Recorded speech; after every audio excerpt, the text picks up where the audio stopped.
Boa noite a todos, sejam bem-vindos a mais um encontro do Grupo GEM. Hoje é dia 11 de agosto de 2022 e hoje nós vamos dar início ao sétimo capítulo, ao estudo do sétimo capítulo, chama Jnana e Vijnana. Aí ele recebe alguns outros nomes como conhecimento acerca do absoluto, conhecimento e sabedoria, conhecimento e a firmeza do conhecimento, conhecimento e discernimento espiritual. Aí, Rubens, você escolhe qual que você acha que é mais adequado, né, para aquilo que você vai conversar, e eu passo a palavra a você para que a gente possa dar início, então, ao estudo do sétimo capítulo. Muito obrigado a todos, bom estudo a todos nós. Muito obrigado. Grato, Vanildo. Boa noite a todos. Então, hoje nós iniciamos o capítulo 7º,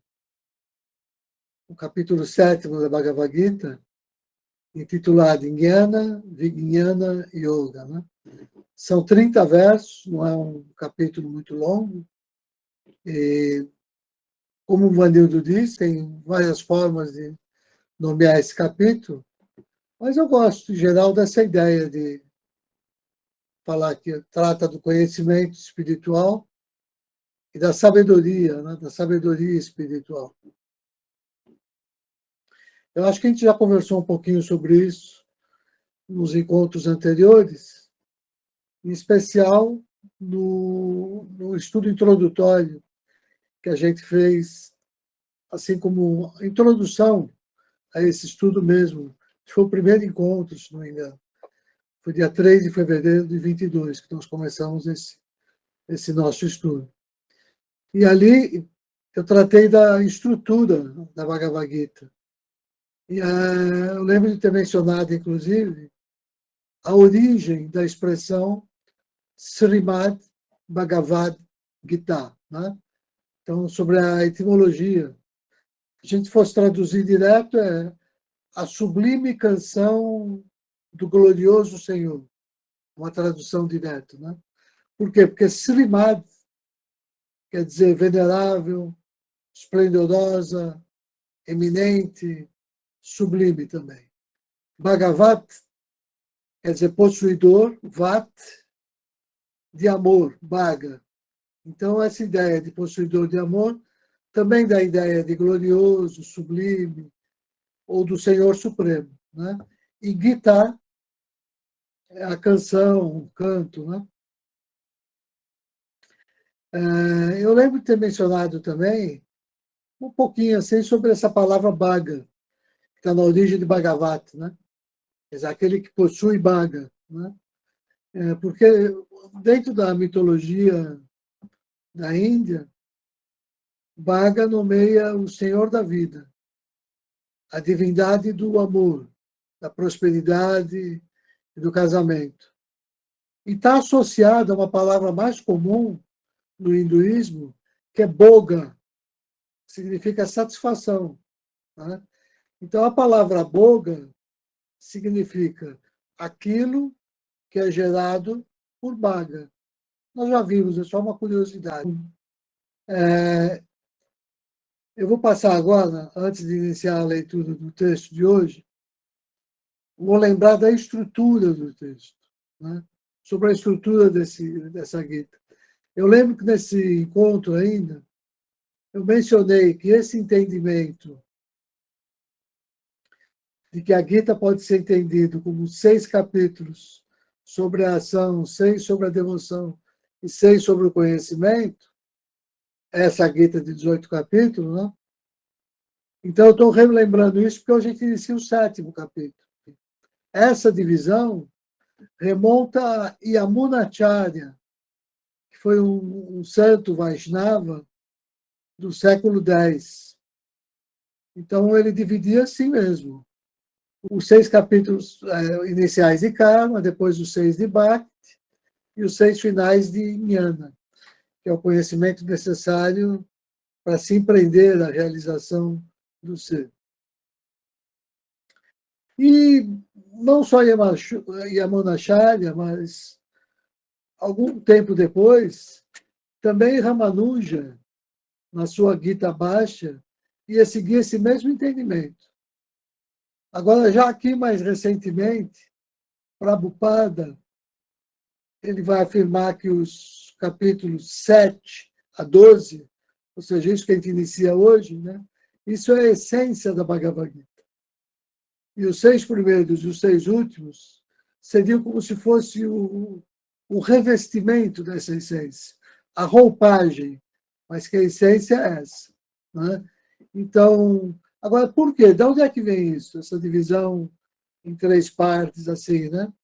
Isso aí vem de uma tentativa de associar a Gita com o grande Mahavakya do Vedanta, Tattvam Asi. Isso é muito conhecido, assim, né? Que significa aquilo tu és, ou tu és aquilo, depende. Essa expressão ocorre no Chandogya Upanishad, lá no 6º capítulo, e faz parte de um diálogo entre o sábio, o Dalaka, e o seu filho, Shvetaketu. Na verdade, esse Mahavakya, ele está indicando essa relação do eu em seu estado original, né? E como essa relação ele é parcialmente identificável com a própria realidade suprema. Para essas correntes, que não é a nossa, a Bhagavad Gita seria a explicação desse Mahavakya. Por quê? Como é que eles fazem isso? Eles vão dizer que os 6 capítulos iniciais explicam o Tuam, ou seja, a ideia do tu. Né? Os 6 capítulos seguintes, o significado de Tat, aquilo que é a divindade. E os 6 capítulos finais, a ideia de es, o de ser. Mas eu prefiro entender, como alguns outros estudiosos, né, como eu já tinha mencionado, que o 2º capítulo nessa versão é a grande síntese do texto. Está tudo ali. O Senhor Krishna faz a apresentação sintética, vamos dizer assim, do puro Dharma, do Shuddha Dharma, do Shuddha Yoga. E dos capítulos 3º ao 18, o Arjuna vai levantando seus questionamentos e o Senhor Krishna vai respondendo. Ou seja, o Arjuna ele está tirando as suas dúvidas. Por quê? Porque ele precisa se decidir sobre o que refazer quanto à sua ação. Agora, até por isso mesmo, se eu fosse considerar o texto como dividido em 3 sessões, eu faria diferente do que propuseram esses mestres do Vedanta, porque eu associaria a primeira sessão a Jnana, ou seja, a esse conhecimento que o Arjuna está obtendo para se instrumentalizar. Esse conhecimento, ele é o conhecimento que vai encher de devoção o Arjuna, como a gente vai ver depois do capítulo 11, e essa devoção vai levá-lo a se decidir por agir em sintonia com os ensinamentos que lhe revela o próprio coração. E é isso que eu vou chamar, então, de Vijnana. Para mim, essa interpretação faz sentido, ainda mais que eu estou considerando que o 6º capítulo, nós vimos, tratou da meditação, ou seja, tratou da instrumentalização necessária para que o conhecimento espiritual aprendido de fora, isso aqui é Jnana, é o conhecimento aprendido do guru, aprendido dos livros. Então, para que esse conhecimento nos possibilite acessar aquele outro conhecimento que é aprendido de dentro. E é esse que eu acho que o texto da Gita chama de Vijnana, ou seja, a sabedoria prática, aquela que está associada a meditação na ação, o tempo todo. É a prática, né? Então, portanto, nada mais natural para mim do que esperar que o 7º capítulo tratasse dessa distinção entre jnana e vijnana, uma vez que essa distinção vai acabar servindo de ponte, e ela vai se dar sob a forma de Bhakti, que a gente está iniciando nesse 7º capítulo. Ou seja, é como se Bhakti fizesse a ponte entre esse conhecimento inicial que o Arjuna recebeu, jnana, para aquela sabedoria interior que ele vai desenvolver depois de ter experimentado em meditação o contato átmico, que é o que a gente vai ver no capítulo 11. Então, ele tem um conhecimento que promove nele essa devoção, que leva ele a um pequeno contato átmico, e isso possibilita que ele haja no mundo com uma certa maestria, tomando as decisões corretas e se empenhando na ação necessária. É assim que eu vejo.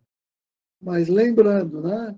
Não é assim que os grandes escolas, os acadêmicos e aqueles filiados ao Vedanta veem. Ou seja, se eu fizer uma pesquisa no Google, eu vou encontrar lá aquela divisão em 3 capítulos, mencionando essa ordem: Karma, Bhakti, Jnana. Mas eu estou achando, né, que, na verdade, a ordem é Jnana, Bhakti, e aquilo que eu vou chamar de Karma está associado com Vijnana, ou seja, com essa sabedoria que me possibilita agir no mundo de uma forma perfeita. Eu lembro que eu já tinha mencionado em algum outro dos encontros dessa série que Jnana, de forma geral, denota o conhecimento que é obtido por meio do estudo. Foi o meu modo assim de me relacionar com isso. E Vijnana representa o conhecimento que tem a participação desse lugar do discernimento, está além da razão, porque está associado com a visão espiritual, que no sânscrito a gente chama Divya Chakshush, ou seja, está associado com aquilo que é de natureza mais intuitiva do que meramente do âmbito da razão. Vijnana, que revela nos textos sagrados e no mundo aquilo que permanece oculto ao não iniciado, ou seja, esse olhar especial que nos permite exercer a escuta do sagrado, inclusive. Então, eu sei que esse é um tema sutil e delicado de se abordar. Por quê? Porque a razão do discípulo, ela começa, ou seja, no início do processo, a gente está desconectado, a gente está alienado da nossa própria essência. O nosso funcionamento é aquilo que a gente vinha chamando de Gunapara, ou seja, orientado para fora, orientado para o mundo material, que é aí onde a razão basicamente opera. Mas enquanto ele está só nesse funcionamento, ele não vai ter condições de perceber que na Bhagavad Gita, jnana, conhecimento espiritual, e vijnana, sabedoria espiritual e prática, são mais do que simplesmente termos intercambiáveis, com um assumindo o sentido do outro, dependendo do contexto. Porque é isso que a gente vê quando faz uma pesquisa no Google. Porque Guiana às vezes parece que é Vijnana parece que é Guiana, e aí os comentadores dizem, olha, às vezes um é sinônimo do outro, às vezes não é. Então, para mim, essa dificuldade em perceber como a Bhagavad Gita acessa o texto vem disso, que essas análises estritamente racionais são feitas por pessoas que ainda não experimentaram um pouquinho do contato átmico. Porque o contato átmico não é uma coisa que um dia você tem, um dia você não tem, outro dia você tem. Não. Isso é uma coisa, um exercício de vidas, para a gente ir se aproximando desse lugar e passando a ter essas experiências e ir desenvolvendo essa sintonia. É por isso que eu quero deixar claro, ainda mais que a gente já leu a Gita Bhashya de Hansa Yogi, que eu leio essa Bhagavad Gita com esse olhar iluminado de Hansa Yogi. Ou seja, que Vijnana deve ser compreendido como uma sabedoria prática e pessoal que surge quando a gente passa a viver conforme o que a gente conhece, conforme Jnana, que nós aprendemos. Então, esse entendimento iniciático, ele vai estar explícito, como nós vamos ver, por exemplo, nos versos 2, 16 e 19 desse capítulo 7. Somente aquele que tem o devido conhecimento espiritual, ou seja, Jnana, percebe como realizar a rendição e a entrega, ou seja, Samnyasa e Tyaga. E assim, fazendo, em meditação, ele começa a experimentar de Vijnana, que é essa sabedoria espiritual e prática. Ou seja, a qualidade da devoção do devoto, qualidade de Bhakti, do Bhakta, aumenta conforme aumenta o conhecimento que a gente coloca em prática. O Vanildo estava dizendo um pouco antes, ele não usa sentimento de amor, ele fala de fazer amor, né? Eu gosto da expressão sentimento de amor porque isso para mim é a expressão do Bhava. E é isso que me leva a agir, não tem dúvida. Mas me leva a ação porque eu tenho esse sentimento primeiro. Então, a primeira coisa que eu experimento é o que me move é esse sentimento. Ou seja, para mim, esse seria um outro ponto em defesa do argumento distinto da leitura dos Vedantas, né? Que a ordem natural seria ação, devoção, conhecimento. Eu prefiro ficar com o Shuddha Sankhya, eu consigo perceber isso nesse texto, no desenvolvimento de Arjuna, que essa ordem se dá conhecimento, devoção e ação. Por quê? Porque é Bhakti que vai fazer Arjuna agir. Vai fazer com que ele tome a decisão e se comprometa a agir com maestria, com sabedoria, ou seja, com Vijnana. Só aquele que possui algum conhecimento sobre o Atman é que pode eleger o Atman como seu objeto de devoção. É claro que primeiro tem que conhecer. Como é que eu vou me devotar àquilo que eu nem sei o que é?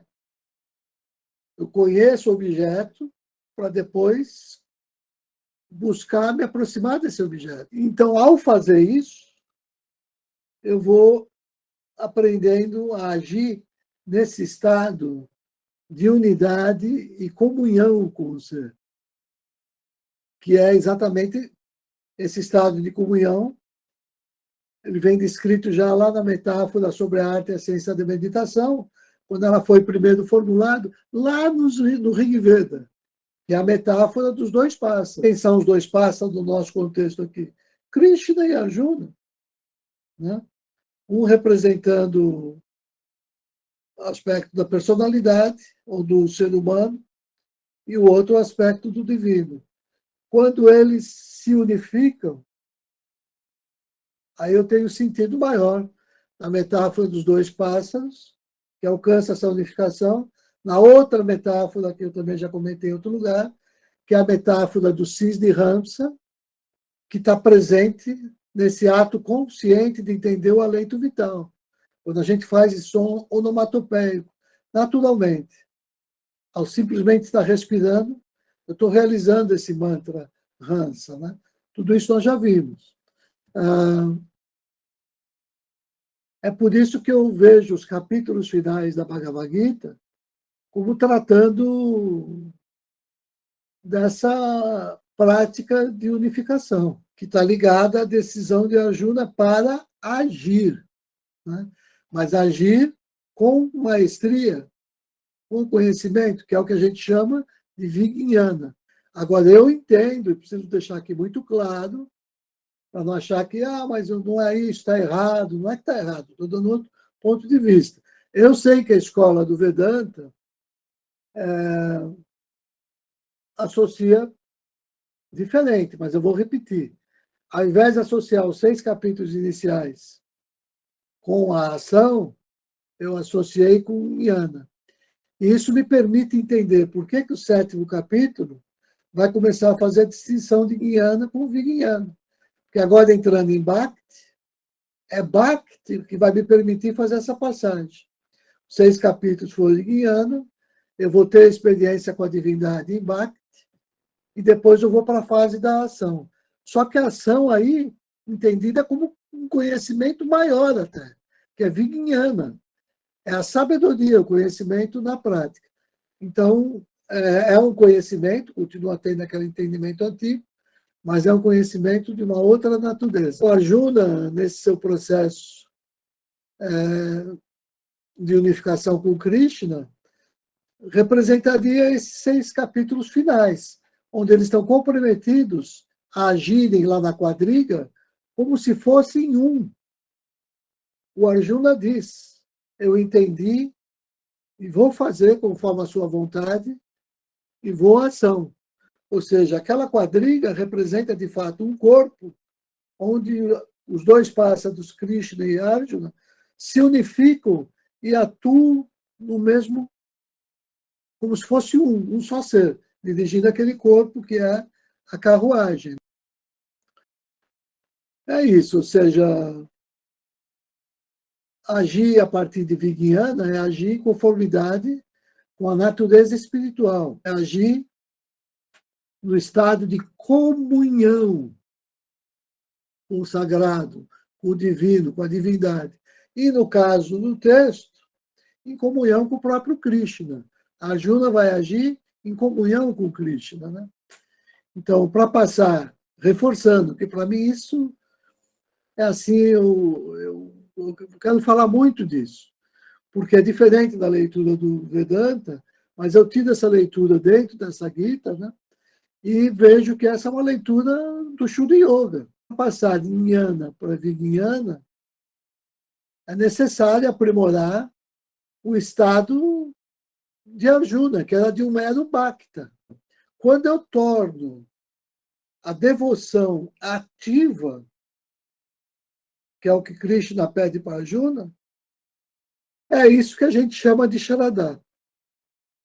Sharadha é essa devoção ativa. É a essência mais pura de Bhakti. Sharadha é um subconjunto de Bhakti, aquela parte pura, porque é ativa, não está contaminada com os outros aspectos de Bhakti, como estava Arjuna no começo da Gita. É disso que esses capítulos que nós vamos estudar agora vão tratar, desse processo de transformação que está se dando em Arjuna. A essência de Bhakti não contempla a mera devoção, não contempla essa contemplação passiva a qualquer deidade. Eu sei que isso que eu estou afirmando é contrário ao senso comum, é contrário ao hinduísmo, mas eu não falo pelo hinduísmo nem pelo senso comum, né? Estou fazendo uma reflexão que eu espero estar ancorado também na nossa tradição, né? Então, eu defendo, pelo contrário, que a devoção, Bhakti, exige esse compromisso com a ação, que é o que o senhor Krishna está cobrando de Arjuna. Compromisso com o engajamento nas grandes batalhas que o mundo nos apresenta. E é isso que me permite dizer que a essência mais pura de Bhakti, se eu fosse chamar de Shuddha Bhakti, isso aqui é Sharadha. Como a gente vai ver agora, iniciando a leitura do texto, a palavra Bhakti vai aparecer pela primeira vez aqui na Gita, no verso 17 do 7º capítulo.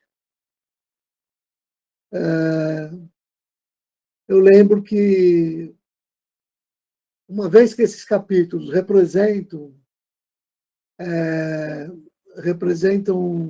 um convite à internalização do sentido de Bhakti, nós vamos também, a partir de agora, eu quero experimentar, atualizar a nossa metodologia nesse mesmo sentido, procurando estabelecer um diálogo de coração a coração com o texto, internalizando, desse modo, a ritualística devocional externa da nossa abordagem hermenêutica até aqui. A minha ideia agora, que nós já vimos a importância do sânscrito, nós já fizemos a leitura de verso, nós já discutimos verso a verso, a gente resolveu fazer isso em 3 grandes passagens.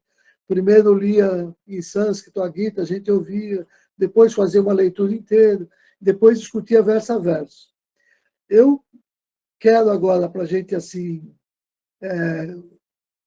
avançar nesse processo, sair dessa metodologia e experimentar uma que é mais livre, que é, como eu pretendo agora, fazer essa leitura desse capítulo, com todas as nossas falhas, com todas as nossas dificuldades, mas buscando já estar estabelecendo isso que o próprio texto pede, que é esse sentido. Quer dizer que se eu resolvi estudar o texto da Gita, como a ritualística externa que a gente vinha fazendo até aqui já demonstrou, ela pressupõe uma certa preparação interior. Tenho que, de fato, entender que esse é um texto sagrado.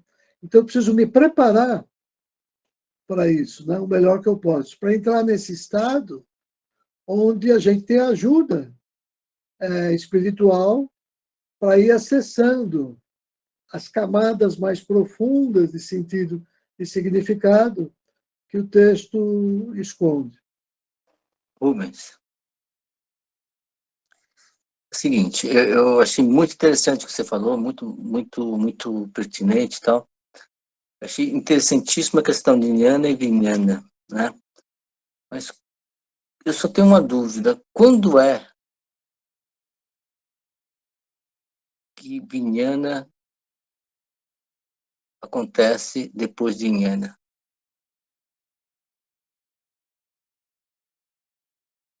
Quando o Arjuna tiver a grande experiência com as múltiplas formas da divindade. Porque a partir daí, a partir dele ter esse contato com a divindade dentro e fora dele, ele passa a tirar daí o conhecimento espiritual, que aí eu já não vou mais chamar só de conhecimento, porque já vem com esse olhar de Vijnana, ou seja, já é aquilo que tem um compromisso com a realidade exterior e interior ressignificadas. Né? Então é por isso que o Arjuna vai dizer, eu vou lutar. Quando antes ele estava em dúvida, como nós já vimos, né? Porque se ele fosse renunciar à via dos guerreiros, como ele queria, e seguir a via dos ascetas, ele teria que renunciar ao mundo das nações e à sua condição de príncipe.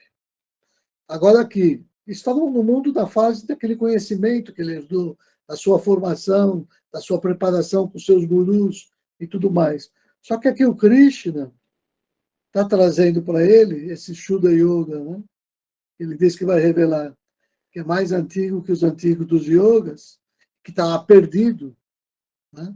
Ele vai dizer, olha, Tá bom, tem todo esse texto sagrado, tem os gurus, tem tudo isso. Mas eu quero te mostrar como você acessar o Atma. Quando você tiver pequenos lampejos a partir daí, você vai começar a descobrir essa via nova. E a partir daí você vai iniciar aquela via que a gente chama de Brahma Samipya, ou seja, convergência assintótica. Não é que você já chegou, é um aprendizado. Ele toma a decisão de agir, ele vai para a batalha, ele se esforça, ele vai errar, ele vai cair, mas ele já está se deixando levar por uma intuição superior e por um sentimento superior, que é isso que eu começo a chamar de Vijnana, porque vem do Atma. Eu não vou dizer.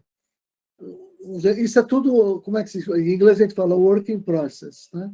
Ou seja, talvez daqui a um ano, de acordo com o meu próprio avanço na minha própria disciplina espiritual, eu vá modificando esse entendimento.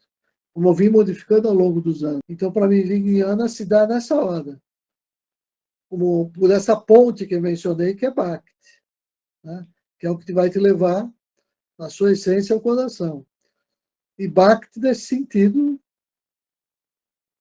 que vai te levar ao que a gente chama de Shaladar. Que Bhakti e Shaladar são sinônimos, mas não sinônimos absolutos. Porque, por exemplo, quando a Gita começa, é o argumento da minha tese, o Arjuna já era um Bhakta, ele já era um devoto, ele já tinha devoção. Mas isso não é suficiente. Não é a condição necessária, mas não é a condição suficiente. Por isso que o Krishna diz, levanta e age. Então, a Bhakti ativa, você engajado na ação para dar de si o seu melhor, né? Isso é que te traz esse estado de fervor, de ardor do coração, aí que você sente essa chama interior. Então, esse estado superior de Bhakti é o que eu chamo de Shaladar. Agora, tomando cuidado, que também a palavra Shaladar tem 3 níveis, tamásico, rajásico e sático. Ela pode ser ativa em 3 sentidos, né? Então, por exemplo, esse mesmo levanta e luta está presente naqueles que ordenaram o ataque terrorista às Torres Gêmeas dos Estados Unidos. E a pessoa vai com esse ardor, com esse fervor e dá a própria vida. Mas é um ardor fundado no ódio, não no amor do coração. Então, isso a gente chama de Shaladá tamásica. A Shaladá sátrica é aquela que é fundada no amor do coração. O que eu estava querendo falar, que você respondeu tecnicamente, mas quando Arjuna, quando Krishna fala com Arjuna, toda essa explicação, a experiência de Krishna, de alguma forma, transferido para Arjuna. Assim, eu não sei se ele é transferido, mas ele consegue mostrar algo que Krishna já sente e quer elevar Arjuna para essa condição, né? Então, o que às vezes, quando você fala dessa tradução ingênua, dessas coisas, talvez falte essa experiência ser vivida, né? Nesse ponto que eu estava querendo falar, sabe? Assim, não só a gente ler uma coisa, mas sentir essa experiência vibrando dentro de você. Aí você é como saber, qual é o gosto da maçã. Ah, a maçã ela tem gosto ácido, lá, com notas de não sei o quê, papapá. Prova. Ah, entendeu? Assim, então, por isso aquela questão parando, né? De algum modo, ela tem que estar alguém te transferindo um pouco disso, alguém que realmente sentiu isso, alguém que vive isso, que está ali dentro dessa experiência, pleno, te passar um pouco do que ele sente, né? Então, é sobre isso também que eu estava querendo falar um pouquinho naquele momento. Assim, em que momento que isso acontece? É quando talvez Krishna passa para ele essa questão. Mas, de Claro, qualquer forma, foi muito bem. bom, claro que sim. Com toda certeza, né? Com toda certeza é isso. Só que se passa nessas três etapas, que é como ele está dividido. Krishna passa para ele na Bhagavad Gita, que é esse canto. A Bhagavad Gita tem 18 capítulos. E aqui eles entenderam que isso se dá em três etapas. Né? A primeira, que o Krishna passa, é o conhecimento. Mas qual conhecimento? De como experimentar do coração. Então, e isso a Juna tem que fazer sozinho, porque, como você muito bem falou, nesse nível da tradição Parampará, é como se você estivesse falando para o cego o que é o azul, o que é o amarelo, ou você estivesse falando para alguém da maçã, mas a pessoa não provou da maçã, ela só está te ouvindo falar. Agora, na hora que você tem uma experiência em meditação no coração, aí esse processo acontece. Então, isso é infinitas vezes superiores a qualquer instrução externa. Embora a instrução externa seja ela que te conduz a esse estado. Daí a legitimidade, é claro, de a gente sempre aprender com os sêniores de todas as instituições e existir um sentido que a gente vai até numa cadeia que pode ser até milenar, de guru, de mestre, discípulo. Né? Isso aí eu não tenho nenhum problema quanto a isso. As tradições são importantíssimas. Mas o grande diferencial da Gita é dizer que todas essas tradições, todos esses textos, todos esses gurus, eles não são mais do que um poço de água para matar a sede do discípulo. E aí o próprio Krishna pergunta na Gita, de que vale um poço de água para quem encontrou a fonte de todas as águas, o oceano de todas as águas, que é o Atman. Esse é a verdadeira fonte. Então, se você começou a experimentar nesse lugar, você entrou no processo de Brahma Samipaya, que é de convergência sintética para o absoluto. E a partir daí, o mundo todo se torna o seu guru. Não tem um guru em especial. O teu guru é o assassino, o teu guru é o jardineiro, o teu guru é a grande divindade que te coloca na tua vida as pessoas que você precisa para que elas se façam passar por experiência que você precisa.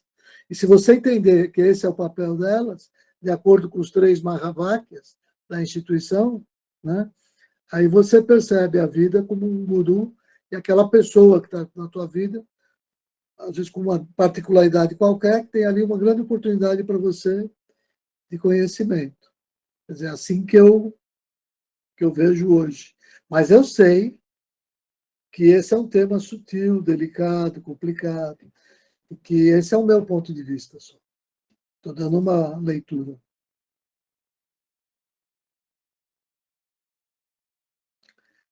Ô, Rubens, Ah, Fratani, tudo desculpa. bem? Boa noite. Eu não sei quando você fala dessa fonte, beber dessa fonte, eu lembrei de Jesus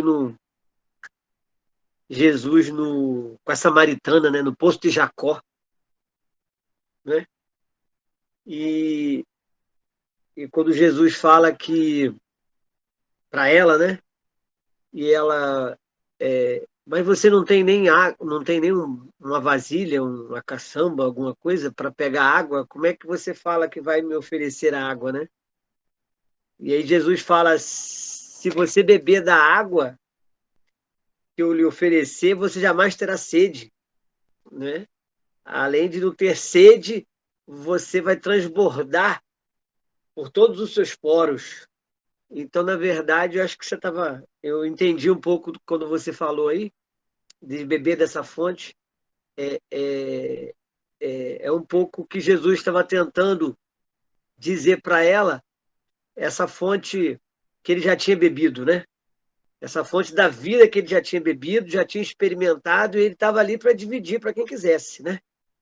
Mas que ela estava acostumada a beber de uma água que sempre dava sede a ela, uma água que nunca ia saciar ela, volta e meia ela ia beber essa água. Mas se ela bebesse aquela água que ele ia oferecer, ela jamais teria sede, não é? Porque ela teria encontrado esse divino nela, e aí o que está em volta não é mais tão importante, a não ser essa fonte que eu bebo. Para que eu vou ficar preocupado com isso aqui? Não é? De uma coisa temporária, de uma coisa que eu não vai me saciar se eu tenho aquilo que já me sacia. Né? Acho que era. Eu lembrei do Porto de Jacó aí de Jesus. Achei super oportuno. Eu não podia ser melhor, exemplo e mais profundo. Acho que você explicou melhor do que eu consegui nesse meu esforço, né? Na verdade, a fonte pode chamar que é o Espírito Santo, quando a gente descobre. Que é um modo de chamar o Atma, né? Esse Espírito Sagrado, Espírito Supremo. Se eu acesso, um pouquinho que seja, dessa fonte, não tem sede. Mas esse é um processo, assim, a gente vê na própria vida dos santos católicos, né? Que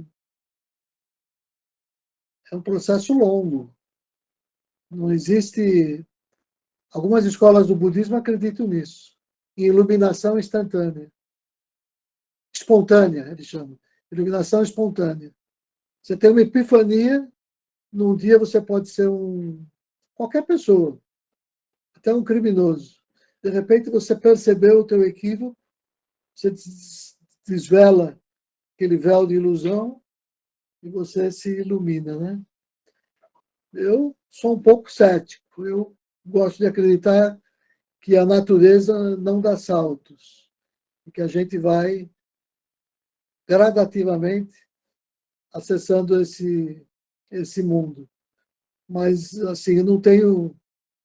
Ante as palavras que você trouxe de Jesus, eu prefiro nem comentar nada, porque eu não tenho experiência nem vivência para comentar sobre uma coisa tão elevada como essa. Né?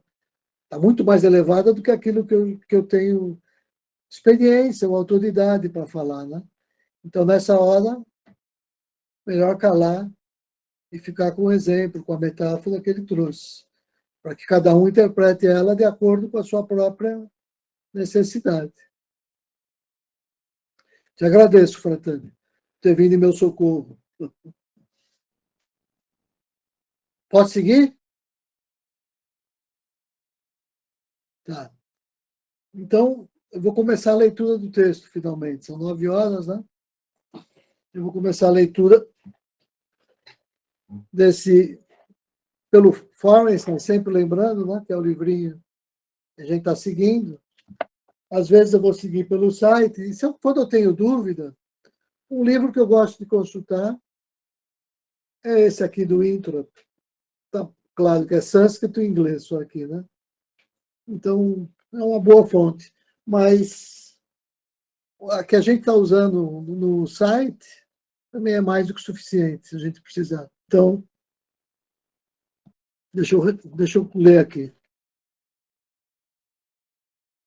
O yoga da sabedoria e do conhecimento. Disse o Senhor bendito: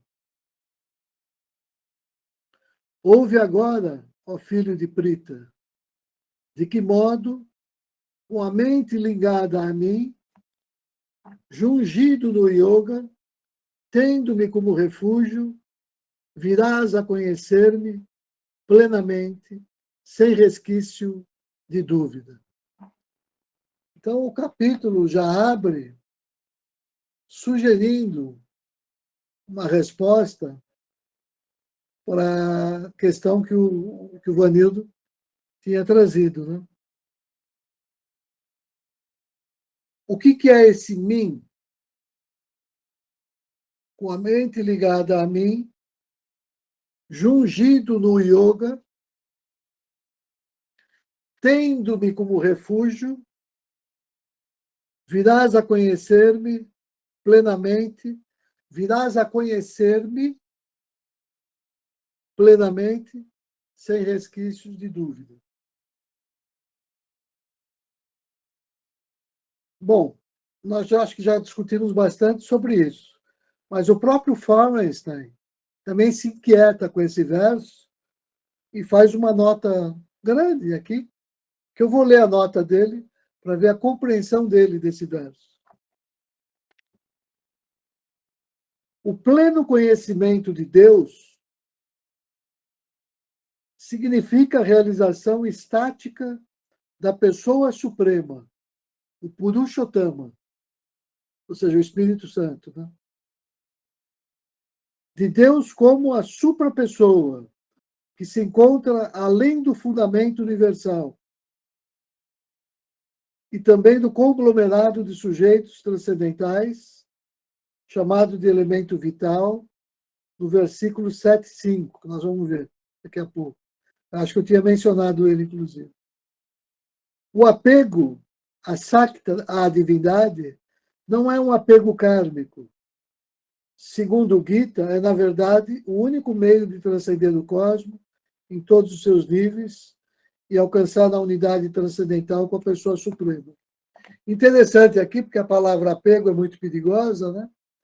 Mas ele lembra aqui que essa ideia de apego, ou seja, da mente está ligada a mim, né? Apegada a mim, é diferente do apego que é criticado, é o apego às coisas mundanas e tudo mais, né? Se a gente fosse olhar no sânscrito, deixa eu só olhar aqui para a gente ver essas palavrinhas. Eu vou compartilhar, ao invés de seguir pelo Forest, que eu não sei se todos têm o texto, eu vou compartilhar. Peraí. O Rubens, tem ego em apego?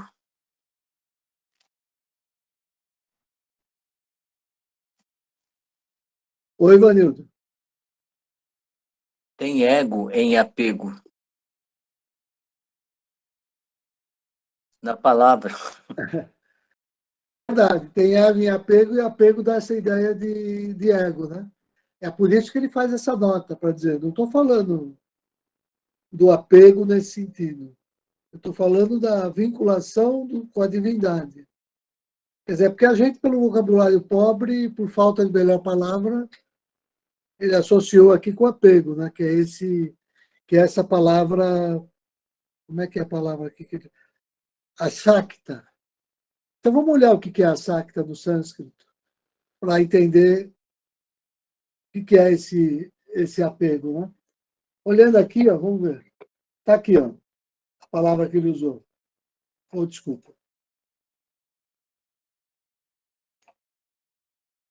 Que divide assim, em 3 palavras, na verdade.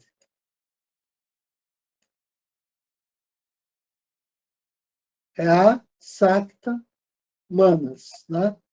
Então, o que aqui significa? Está aqui, ó. A Sakta. Apegado. E Manas, né? Vem do verbo pensar, que a gente já tinha visto. Então, com a mente apegada a Deus. Ou seja, é o contrário do ego. Ou você pode dizer que é um ser, ou o ego purificado, que é não ego, né? A mente é apegada a Deus, nesse sentido. Deixa eu ver como ele faz a sintaxe, para ter certeza do que eu estou falando. Está aqui, ó. Asakt Manaha. Aquele que tem a mente apegada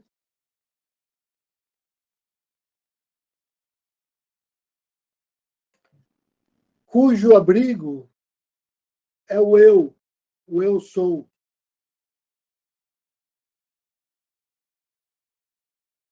Então, e aqui na nossa tradução, né, ele diz, ouve o filho de Prita, de que modo, com a mente ligada a mim, jungido no yoga, né, aqui, ó, vai a gramática para mostrar aqui. Aqui, ó. Esse Maya aqui. que quando a gente conjuga, quando declina no locativo, que é o sétimo caso, no singular, esse sétimo quer dizer em, né?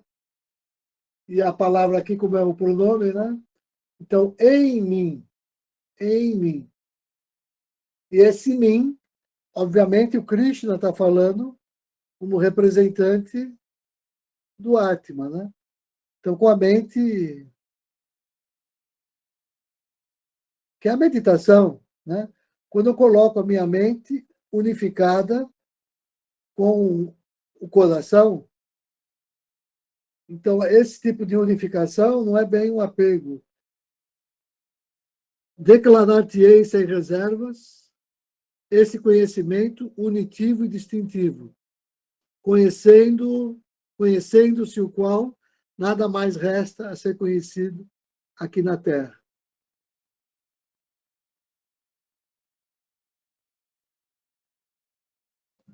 Deixa eu ver aqui.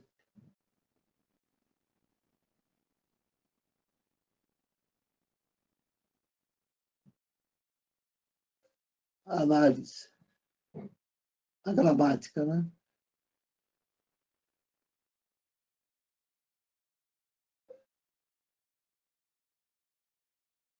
Tá aqui, ó.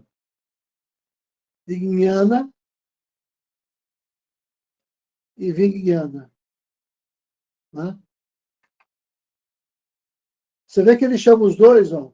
Pode ser conhecimento, pode ser sabedoria. E Vijnana, a mesma coisa, ó, junto com a sabedoria. Ah, esse junto é por causa do saque, quer dizer com. Então, com sabedoria. Ou seja, tanto Vijnana e Jnana, por isso que a gente pode se confundir, porque ambos podem ser traduzidos da mesma forma, que é o que eu estou argumentando em toda a fala. Né? Deixa eu ver como ele faz a sintaxe para arrumar isso. Aqui, ó, esse conhecimento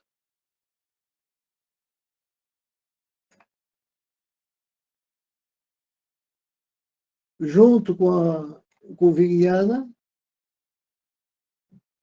é disso que eu estou tratando, ó, em full, totalmente. Vakshyami, eu vou falar sobre isso. Né? Uma vez que você tem esse conhecimento,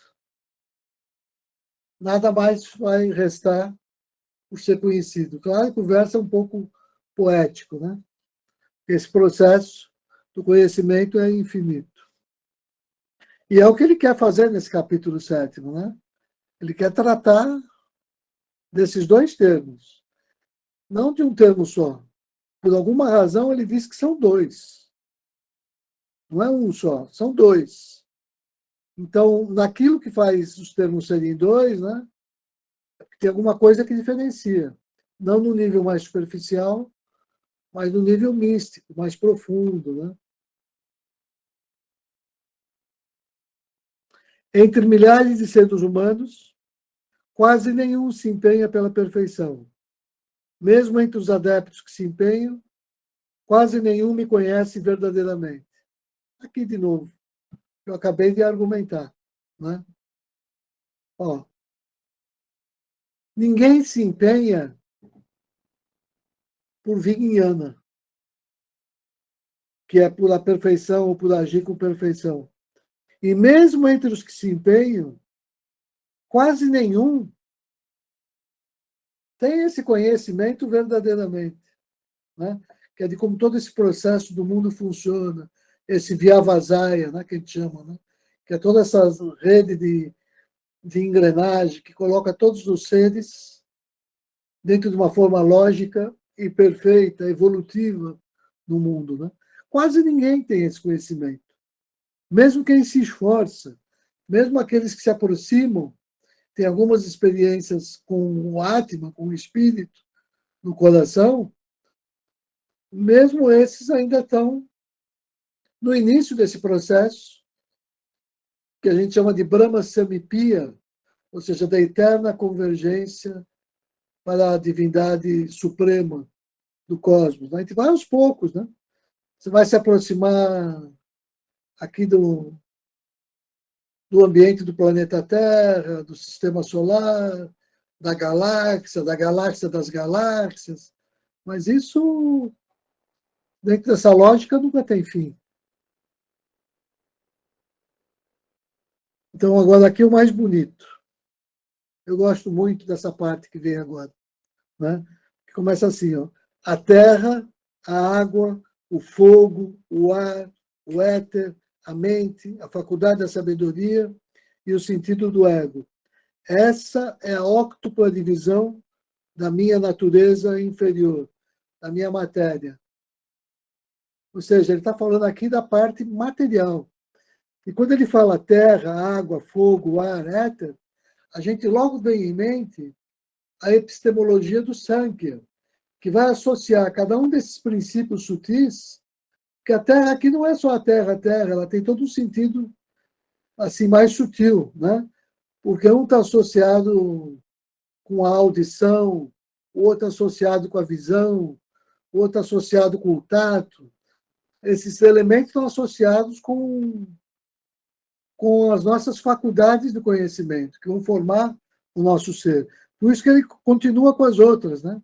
A mente, que rege sobre todos esses sentidos, a faculdade da sabedoria, que é Buddhi, que não tem paralelo no Ocidente, mas que a gente chama de mente superior, que é onde vem a intuição, onde vem o amor, que ilumina a razão, que está na esfera da mera mente, né? Está em Manas, não está em Buddhi. E o sentido do ego, que é esse sentido de individualidade, sentido de eu e de meu. Essa é a óctupla divisão. Tal é a minha natureza inferior. Esteja ciente, porém, de que minha natureza superior é outra. O elemento vital, Jiva Bhuta, pelo qual esse universo é sustentado, ou Arjuna dos braços fortes. O elemento vital que sustenta todos os seres é outro. Qual é esse outro? É o Atman, é o Espírito Santo que reside no nosso coração. Essa é outra natureza.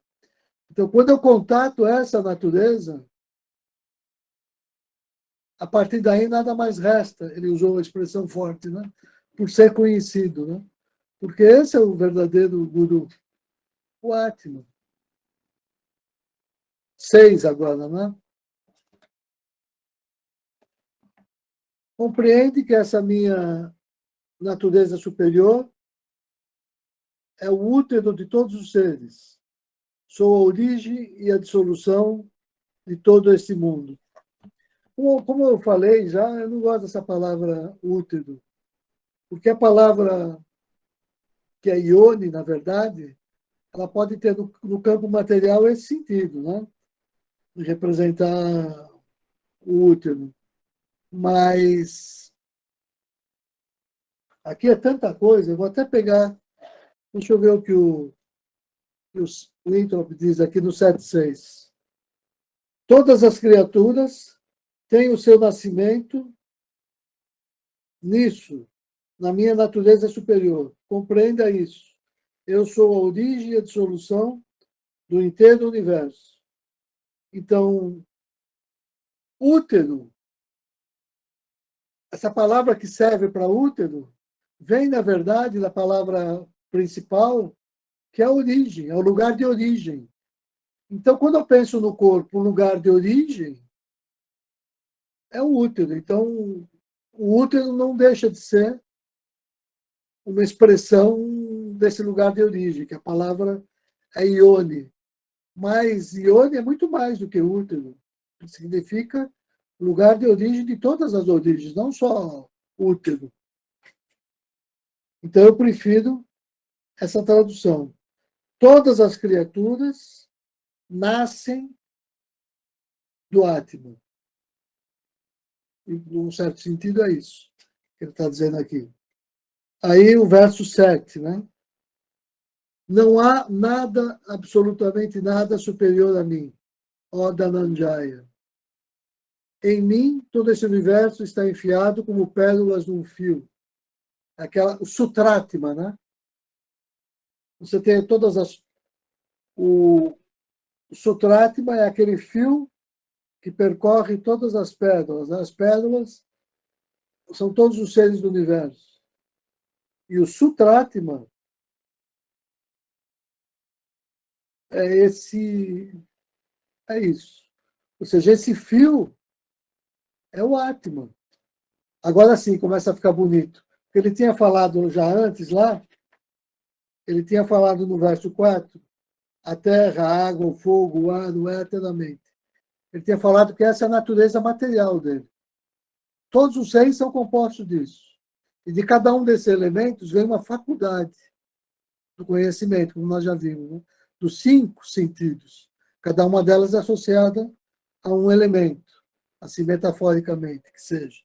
Agora aqui, ó, então ele começa exatamente a brincar com isso. Em cada um desses elementos, ele é o sutil do sutil, é o que originou isso. Eu sou o sabor da água, ó filho de Kunti. Sou o esplendor do sol e da lua, o pranava de todos os Vedas, o som do espaço no espaço, a virilidade nos homens. Sou a pura fragrância da terra, o brilho do fogo, a vida de todos os seres e a sese do asceta. Conhece-me como a semente eterna de todos os seres, ó filho de Prita. Sou a faculdade da sabedoria, dos dotados de sabedoria, sou o fulgor dos radiantes. Eu sou o poder dos poderosos, despido de desejo e paixão. Nos seres, sou o desejo que não se opõe à lei. Esses 2 versos são importantíssimos, 10 e 11. Né? Esse desejo que não se opõe à lei, esse nunca deve ser erradicado. Quando a gente fala em todas as tradições religiosas, né? Começa a matar o desejo, corta o desejo, inibe o desejo. Isso é impossível. Na verdade, isso, de novo, é uma coisa... Você acaba com o desejo inferior, material. Mas o desejo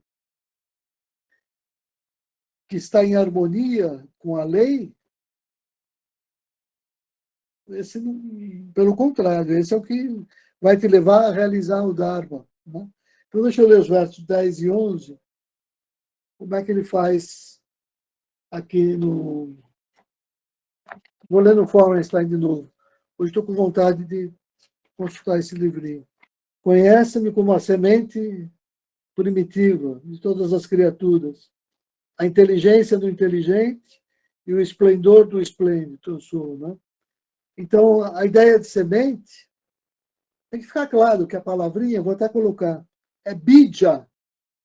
Às vezes a gente traduz, às vezes não precisa, mas é bija. Né? E para a gente sabe que é uma palavrinha importante dentro da disciplina espiritual. Está aqui, ó. Bija, man.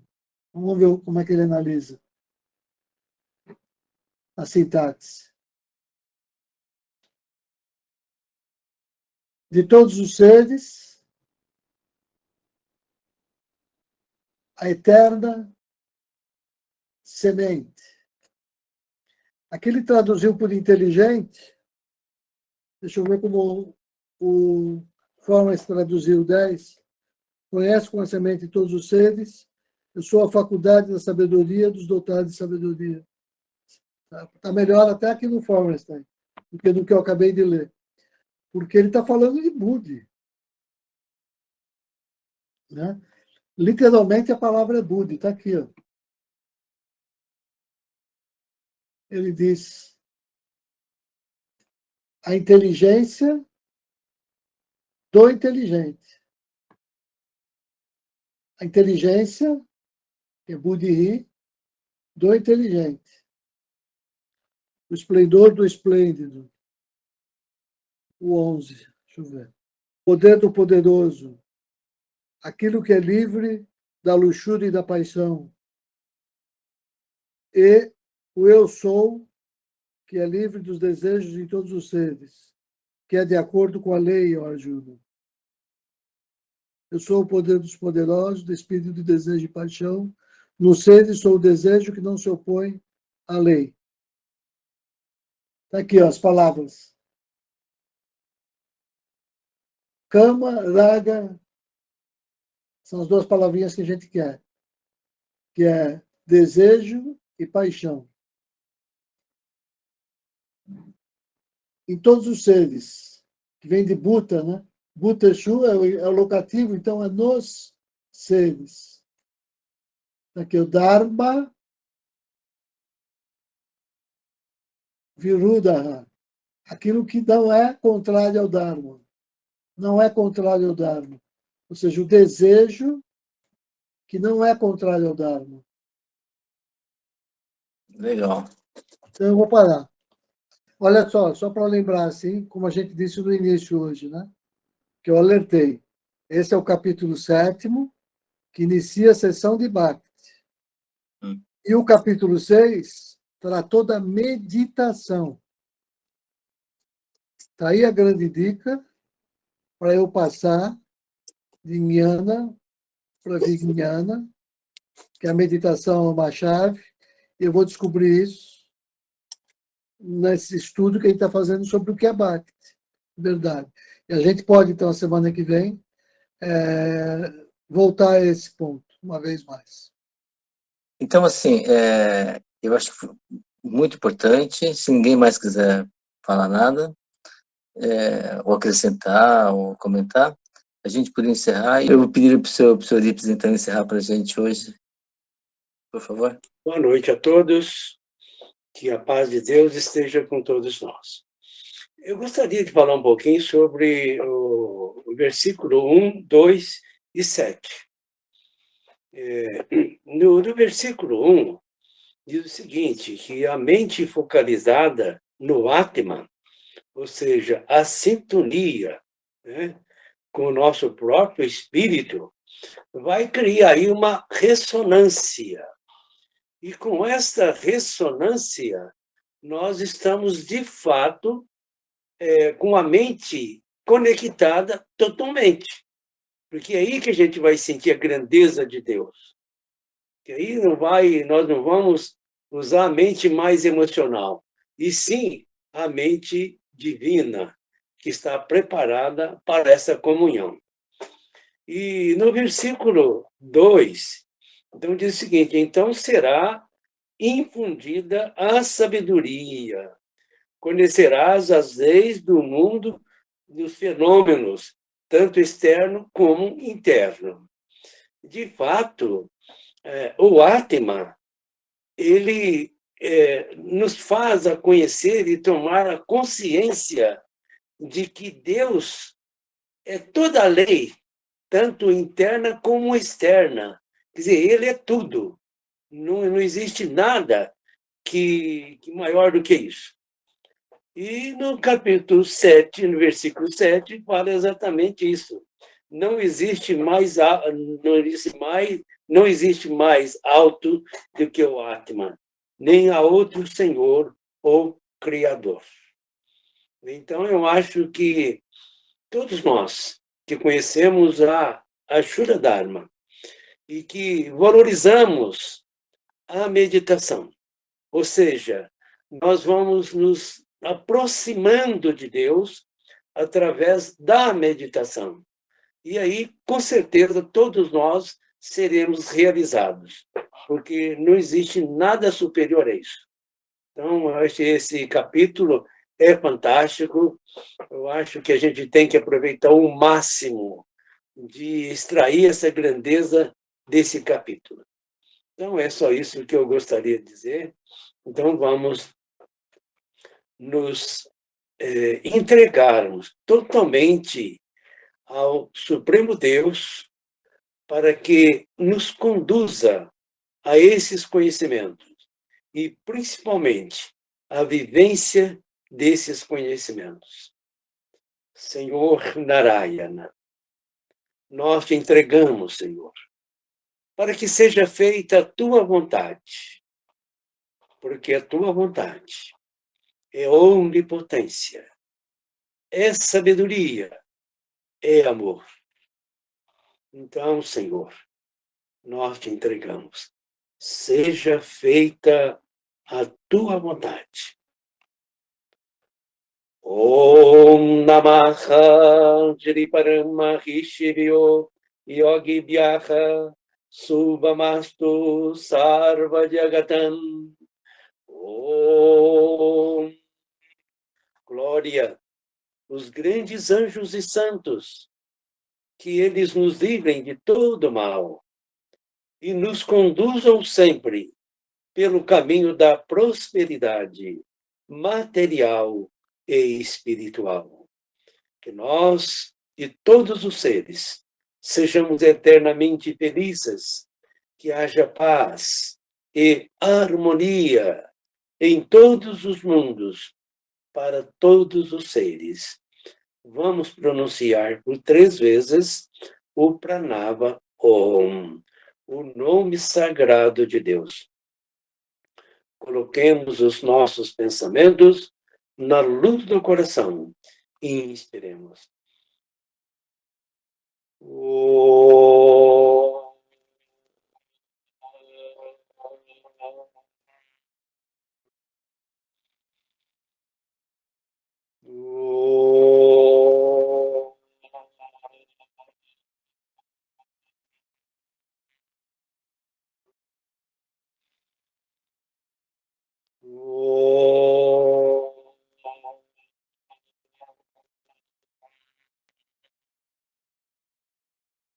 Namastê. Namastê. Namastê. Muito obrigado a todos. Muito obrigado mesmo. Namastê. Namastê. Boa noite, Augusto. Boa noite, Fernando, que eu não conheço no começo. Um abração. Tudo bom.